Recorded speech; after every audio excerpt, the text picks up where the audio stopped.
അത്രേ ഉള്ളൂ. അത് ഞാൻ ശരിപ്പെടുത്താം. അല്ല, ഞാൻ വേറെ ആളാണെന്ന് അത് വിചാരിച്ചു. അത് ഞാൻ ഏറ്റുന്ന് ഏക്കുന്ന കാര്യമൊന്നും നടന്നു കാണുന്നില്ല. അല്ല, അതിനൊരു കാര്യമുണ്ട്. നടക്കുന്ന കാര്യം ഞാൻ ഏക്കാറില്ല. നടക്കില്ല എന്ന് വരുന്നതേ ഞാൻ ഏക്കാറുള്ളൂ.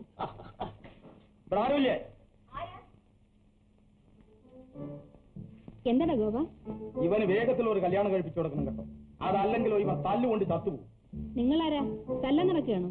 ആണെങ്കിലോ ഇതാ ഇന്ന് പറഞ്ഞു വിലക്കുന്നു. ഇനി മേലാൽ എന്റെ മോളെ നോക്കി ചുമച്ചാൽ ആ ചുമ ഇവൻ അവസാനം വരയ്ക്കുണ്ടാവും കേട്ടോ. ഓർമ്മയിരിക്കട്ടെ. എടാ കുഞ്ഞപ്പിയല്ലേ, ഇല്ലടേ, നീ ഒരു മാതിരി വിരട്ടി വിരട്ടിട്ട് പോകുന്നവരുടെ. എന്ത് ചെയ്യാനാ കുറിപ്പേട്ട? ഈ ചെറുക്കനെ കൊണ്ട് യാതൊരു നിവൃത്തില്ല. മോള് ദിവസം എന്ന് പരാതി പറയാം. കുഞ്ഞപ്പി, വസന്തകാലത്ത് ചെടികൾ പൂക്കും, കുയിലുകൾ പാടും, പണ്ടുകൾ മുരളും, പൂത്തിടും തരുവിലും തടത്തിലും കാസിടാലതകൾ കാലമെത്തിയാൽ എന്നാണ് മഹാകവി കുമാരനാശൻ പറഞ്ഞിരിക്കുന്നത്. ഇത് ഒരു പ്രായമാണ്. അങ്ങനെ കാര്യം ആക്ഷൻ എടുത്തു കളയുന്നു. ഈ സർക്കാർ അശ്ലീല സാഹിത്യം തടയും പോലെ വിട്ടു, വിട്ടില്ല, തടഞ്ഞു, തടഞ്ഞില്ല. അല്ലെങ്കിൽ ഞാൻ കൂടെ വന്നേക്കാം. അപ്പോ ഞാൻ കൂടെ ഇറങ്ങിയിട്ട്.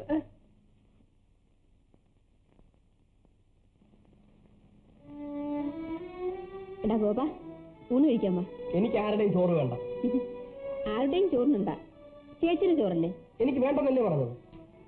നീ ഊണ് കഴിച്ചാൽ ഇന്നലെ ചോദിച്ച 5 രൂപ തരാം. 5 രൂപ.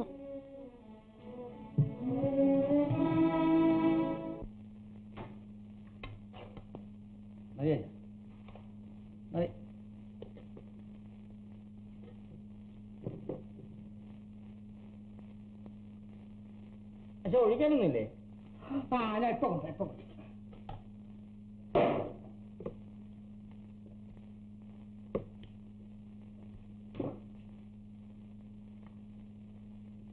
മോനെ വാക്ക ഇപ്പൊ പിടി കിട്ടി. എന്താ വെച്ചാ ഇപ്പൊ അച്ഛന് പിടി കിട്ടി. എന്താ പിടി കിട്ടിയെന്ന്? അച്ഛന് പ്രായമായി. എന്നാ ഇപ്പൊ പിടി കിട്ടി. അതിപ്പോഴേ പിടി കിട്ടി. ഓരോ പിശക് വരുന്നു. എപ്പോഴോ ഒരുത്തിന് ഓരോ പിശക് വരുന്നു. അപ്പോഴവന് വാർദ്ധക്യമായി എന്നർത്ഥം.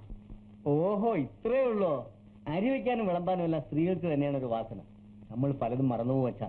നിന്റെ അമ്മ ഉണ്ടായിരുന്നെങ്കിൽ. എടാ മോനെ, മാതൃഹസ്തേന ഭോജനം എന്നാണ് നീതിസാരം.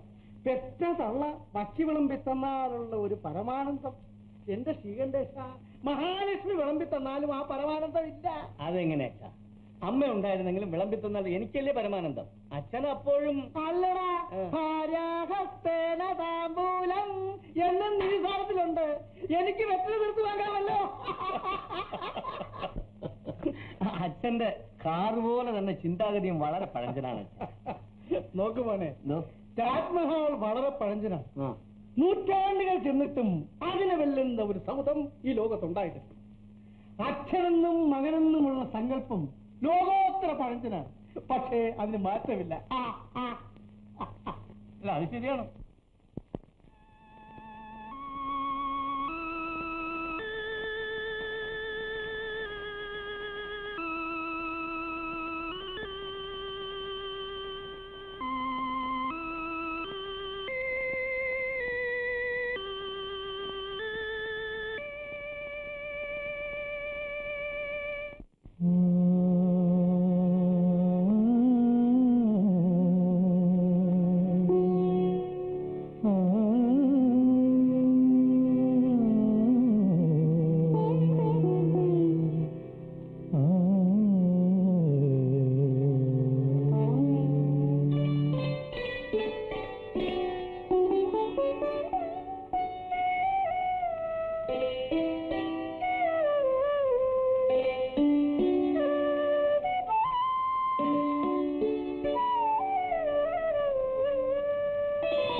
തെന്നും കവിളുകൾ കുളിരും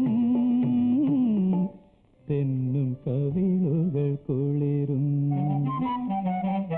പൊന്നും തരിവള നിന്നും കയ്യിൽ ഒന്നു തൊടാനൊരു മോഹം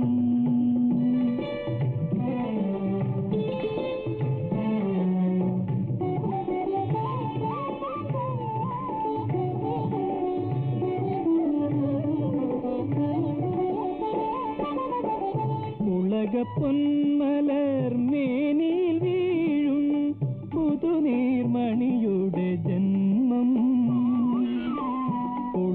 പൊന്മലർ മേനിൽ വീഴും പുതുനീർമണിയുടെ ജന്മം പനിനീരരുവികളേക്കാൾ ധന്യം പനിനീരരുവികളേക്കാൾ ധന്യം പരിമളമുണ്ടതിനെന്നും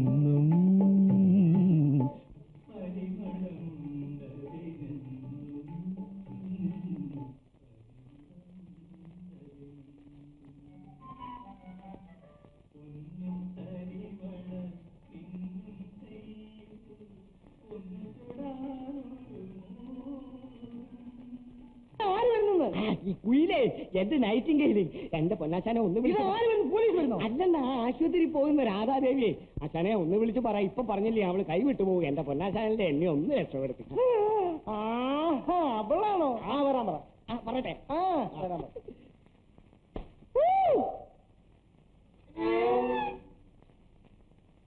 കുയിലേ മയിലേ ബുൾബുൾ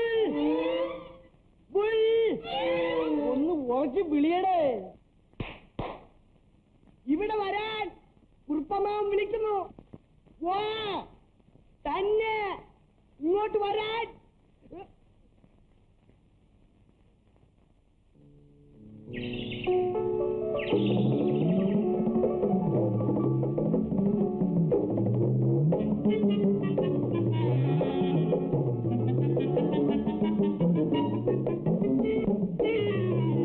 ഏതെങ്കോക്കിയാണെങ്കിലും ശരി, ഒരു വഴിക്ക് പോകുമ്പം വിളിച്ചത് തെറ്റ്. ഒരു ചായ അതൊന്നും പറ്റുകയില്ല. ഇങ്ങോട്ട് ഇറങ്ങി വാ. ഒരു ചായ മേടിച്ചു താ. ഒരു ചായ മേടിച്ചു താ. നടക്ക്. അങ്ങനെ ഓടാതെ മോനെ. ഒരു ചായ മേടിച്ചു തന്നിട്ടും പോ.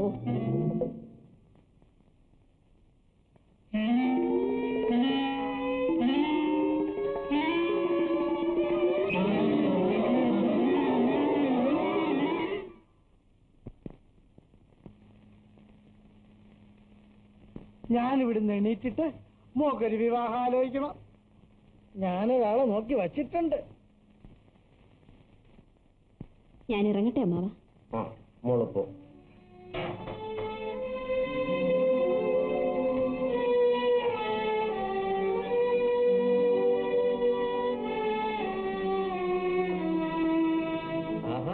പോയില്ലേ ഇതുവരെ? ഞാൻ കരുതി പോയിരിക്കുന്നു. എന്തും വിചാരിക്കാമല്ലോ. ഏതായാലും ഇക്കണക്കിന് അച്ഛനെ കൊണ്ട് കാർ വിൽപ്പിക്കുമെന്നാ തോന്നണം. എന്താ എന്ത് കേൾക്കുന്നു? കരവും പിടിക്കും. പറഞ്ഞു കേട്ടില്ലേ, അച്ഛൻ എണീറ്റിട്ട് വേണം രാധയ്ക്ക് വിവാഹം ആലോചിക്കാനെന്ന്. Excuse me.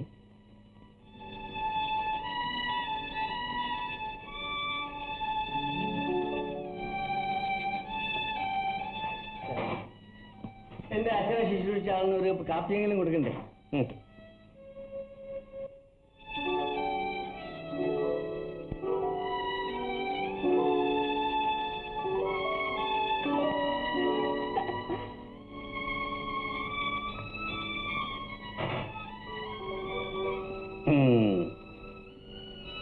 ഇനി മറ്റൊരാളുടെ കയ്യിൽ നിന്ന് ഞാൻ ഒരിക്കലും ഒരു തുള്ളി വെള്ളം കഴിക്കുകയില്ല.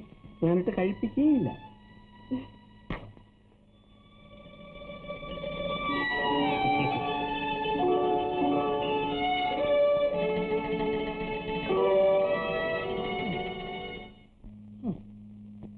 ഇന്നും അവൾ ഇവിടെ വന്ന് ഇഞ്ചക്ഷൻ തന്നിരുന്നോ? എന്നിട്ട് ആശം ചോദിച്ചില്ലേ? ഇല്ലോ. അപ്പൊ അത് മനഃപൂർവ്വം തന്ത്രപൂർവ്വം ഒഴിഞ്ഞു മാറലായിരുന്നു. എന്റെ തന്ത്രം എന്ന് പറഞ്ഞാലും ശരി, ഇത് ഞാൻ വിശ്വസിക്കില്ല. എവിടെ പോണു? എനിക്ക് മനസ്സിലായി. അവിടെ ഇരി. ആശാനെ, എന്നെ തീരെ അങ്ങ് ബൊമ്മയാക്കി കളയരുത്, പറഞ്ഞേക്കാം. വേണ്ട, ഇതാ ഈ പ്രപഞ്ചത്തിൽ നിന്നും ഒരു പ്രേമ തൊഴിലാളി കൂടി അസ്തമിക്കാൻ പോകുന്നു. ആ വർഗബോധമുള്ള ന്യൂസ് പേപ്പർ ഏജൻസികളെ സംഘടിക്കുവീൻ. നിങ്ങൾക്ക് നഷ്ടപ്പെടുവാൻ വെറും വേദനകൾ മാത്രം, നേടുവാനോ ഒന്നാം തരം വിവാഹങ്ങൾ.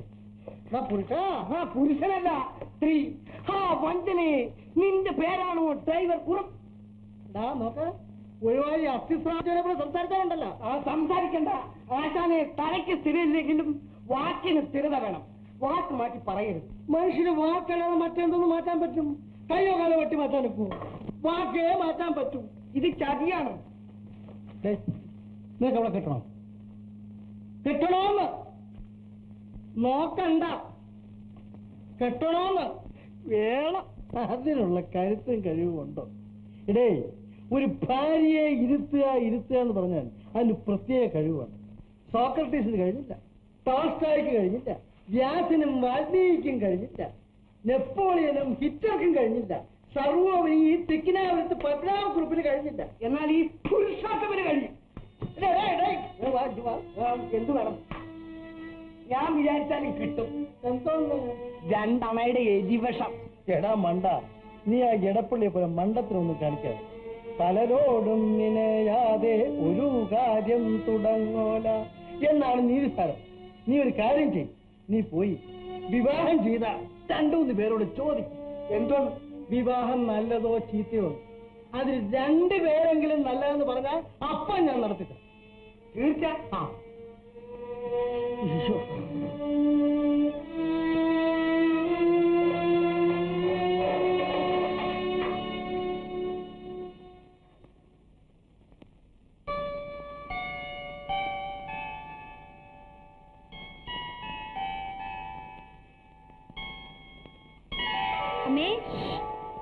ഞാനൊരു ഗംഭീര സ്കീമുമായിട്ടാണ് വന്നിരിക്കുന്നത്. സ്കീമോ? എന്തിന്? നാളെ സൺഡേ അല്ലേ? അതെ. 10 മണി വരെ ഡിസ്പെൻസറി ഉള്ളൂ. അതിന്? അത് കഴിഞ്ഞ് നമുക്ക് എവിടെയെങ്കിലും പോയിരുന്നു സംസാരിക്കാം. എവിടെ? ഡാമിൽ പോവാം. അയ്യോ ചേട്ടാ, ആരെങ്കിലും കണ്ടാൽ? ആരും കാണാതിരിക്കാൻ ഡാമിൽ പോകാമെന്ന് പറയുന്നത്. ഓക്കെ, 10:30 മണിക്കൊരു ബസ്സുണ്ട്. നീ അതിൽ നേരെ അങ്ങ് വന്നേച്ചാൽ മതി. ഞാനോ എന്റെ മോട്ടോർ സൈക്കിളോ നടയിൽ കാണും. അയ്യോ, എനിക്ക് ഭയമാകുന്നു. എന്തിന്? ഞാനവിടെ കാണില്ലേ. ബാക്കിയെല്ലാം പിന്നീട്. ഓക്കെ ചേട്ടാ, എന്താ? ഒരു കാര്യം, അപവാദം ഉണ്ടാകില്ലേ? ഓക്കെ, അപവാദവും പ്രേമവും ട്വിൻസാണ്. ഇരട്ട പ്രസവിച്ചിട്ട് അപവാദത്തെ കൂടാതെ പ്രേമം ഇതുവരെ ജനിച്ചിട്ടില്ല. അതുകൊണ്ട് നീ ഭയപ്പെടേണ്ട കാര്യമൊന്നുമില്ല കേട്ടോ. പിന്നെ നാളെ